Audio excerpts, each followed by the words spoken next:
होतं, पण आज आपण सगळे छान एकत्र आहोत. तो दिवस कुणी घडवून आणला मला माहित नाही. मी सांगते.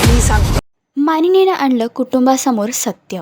रम्या आणि वसुआत्याला होणार शिक्षा. लग्नानंतर होईलच प्रेम या मालिकेच्या अपकमिंग ट्रॅकमध्ये सध्या लग्नानंतरचा प्रेमळ प्रवास सुरू आहे आणि आता याच मालिकेमध्ये आणखीन एक मोठा ट्विस्ट प्रेक्षकांना पाहायला मिळणार आहे. यातच आता जीवा आणि नंदिनी या दोघांचं सत्य ज्या व्यक्तीने कुटुंबासमोर आणलं त्यांचं सत्य आता मानिनीने कुटुंबासमोर आणलं आहे आणि ते व्यक्ती म्हणजे रम्या आणि वसुआत्या. तर आता मानिनीने त्या दोघींसमोर आणखीन एक प्रश्न उभा केला आहे की आता ह्यांना त्यांच्या चुकीची शिक्षा आम्ही नाही तर जीवा, नंदिनी, पार्थ आणि काव्या देणार. तर जीवा, नंदिनी, पार्थ आणि काव्या, वसुआत्या आणि रम्या नक्की कोणती शिक्षा देणार? मालिकेचा अपकमिंग ट्रॅक तुम्हाला कसा वाटतोय हा कमेंट करून नक्कीच सांगा आणि असेच अपडेट जाणून घेण्यासाठी तुम्ही आमचं चॅनल डेली चक्कर रिजनल ह्याला लाईक, शेअर आणि सबस्क्राईब नक्कीच करा.